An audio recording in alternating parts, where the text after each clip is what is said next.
Hi guys! Magandang hapon! Welcome back po dito sa Gandara SIU channel for Showbiz Update. Andito na naman nga po akong muli nagbabalik ang nagmamaganda ninyong kachismosa na maghahatid sa inyo ng latest update and fresh happenings patungkol po sa Kim Pao. And para nga po sa hapong ito, pag-uusapan nga po natin ang kulitan ng mag-bestie si Kim Chiu and Darren, na kung saan ay tila meron pong naisipaalam si Darren sa mga Kim Pao fans. Nako, yan po ang ating pag-uusapan na ngayon. But before that, sa mga hindi pa po nakaka-subscribe, i-click mo na yung subscribe button at notification bell para maki-updated ka sa mga susunod nating balita.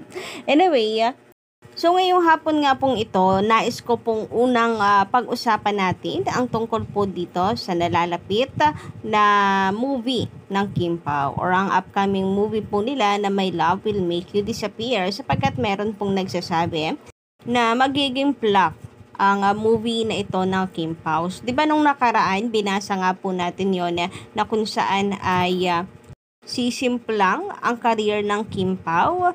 Ngayon nga daw kasi ay umay na yung mga tao sa kanila dahil sa sobra pong pagpopromote daw na ginagawa nung dalawa, nung Kim Pao. Halos araw-araw na lamang daw po lumalabas sa balita, araw-araw na lang pinag-uusapan. So nakakaumay na daw. Kaya parang pagdating po ng movie, wala na daw thrill, wala na yung excitement ng mga tao. Kaya dapat daw magpahinga muna yung Kim Pao. Huwag daw laging magpapansin at magbigay ng update dahil nananawa na daw sa kanila ang mga tao. Well, agree po ba kayo doon mga Kim Pao fans? Nananawa po ba kayo tuwing may update sa dalawa, kay Kim and Paolo? Kasi kung fan ka, para sa akin, kung ako yung tatanungin, kung fan ka, hindi ka mananawa, matutuwa ka pa kapag ka may update sa kanilang dalawa.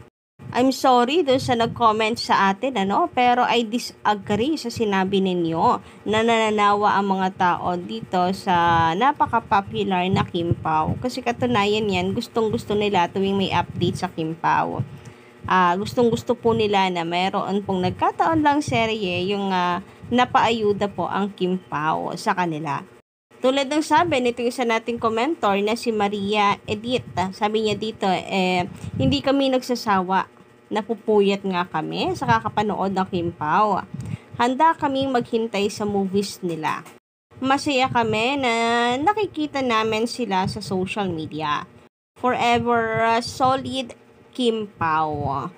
So ayan mula mismo sa Kim Pao fans, hindi sila nananawa. Kaya tingnan na lang natin pagdating po ng movie na Kim Pao, kung magpa-flop nga kagaya nung sinasabi po nung nakaraan kay Kim and Paolo, na nananawa na daw ang mga tao sa kanila.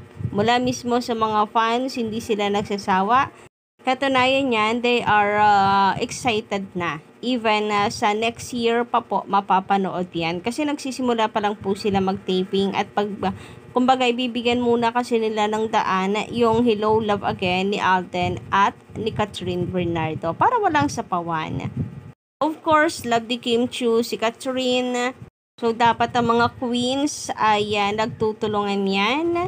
And mahal din ng ABS-CBN si Kim and Catherine. Kaya dapat ay hindi pagsabayin yung dalawa. Samantala, pag-usapan naman nga po natin itong patungkol kay Darren and kay Kim Chiu, na kung saan si Kim nga po todo support, may pagpalakpak pa po dito kay Darren. Sabi nga po dito ni Kim Chiu sa kanyang post, tinag nga po niya si Darren, bestie, support ko sa'yo. So talagang bestie tong dalawa na nagkukulitan po sila. And ito naman nga po si Darren, nag-post din bilang pambawi niya kay Kim. And sabi niya dito sa kanyang post, nananawagan po ako sa It's Showtime. Sana next guest po si Blanca. So hindi po niya tinuloy. Meaning, ang tao pong ito ay napakahalaga po kay Kim Chiu para gamitin ni Darren para kulitin itong si Kim. Mukhang may nalalaman itong si Darren. For sure, meron pong secret itong si Kim Chu, kaya kinukulit nitong si Darren para sabihing next sa Showtime, sana naman maging guest itong si Blanca. And matutuwa naman po kayo magbasa dahil ang kukulit ng mga fans, sila na daw ang maglalagay ng pangalan.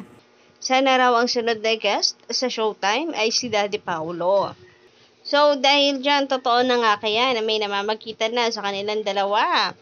And nakakatawa nga lamang po yung mag-bestie, yung mga ganito pong kulitan na nung dalawa. And doon po sa ginagawa ng pangukulit nitong si Darren, halatang meron siyang nalalaman na sekreto pa sa ngayon ni Kim Chu. So magtatanong pa ba tayo kung ano yung tinutukoy nitong si Darren? Dahil syempre tungkol yan sa kanyang love life. And madalas naman po pati sa Showtime, lagi pong tinutukso si Kim pagdating sa kanyang love life. So alam na Diaz, pati nga po si Vice ganda, hindi ba?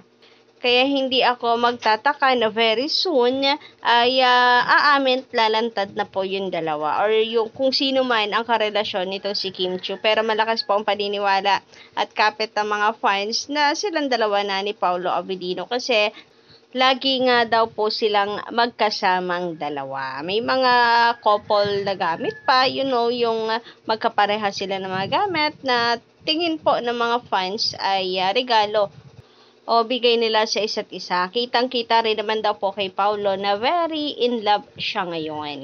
Ganon din si Kim Chu, in love na in love, kaya tinutokso na kanyang mga kaibigan.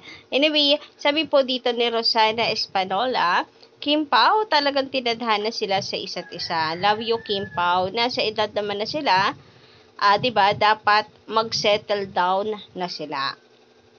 Well, about naman po sa pagse-settle down na ako naman na siguro kahit nasa tamang edad naman na sila, sila pa rin nakakaalam kung kailan yung tamang panahon, yung dapat na oras. Kasi kahit nasa tamang edad na sila, if tingin nila hindi pa ito yung right time, baka hindi lang din mag-workout. So, hayaan po natin na maging ready sila sa sarili nila kung tingin nila ay dapat na ba. Pero sa mga reactions and comments po ng mga fans nila, mukhang magiging panatag naman na ang Kim Pao na whatever man ang kanilang maging desisyon ay suportado sila ng mga fans kasi po pwedeng after mag-settle down ay focus na sa sariling buhay nila and bawasan na ang showbiz. So we don't know kung ano po yung magiging plans nila.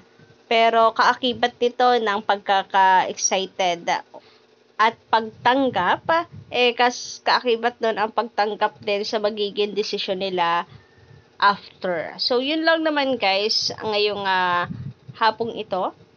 Maraming salamat sa pakikinig and don't forget to click the subscribe button and notification bell for more updates.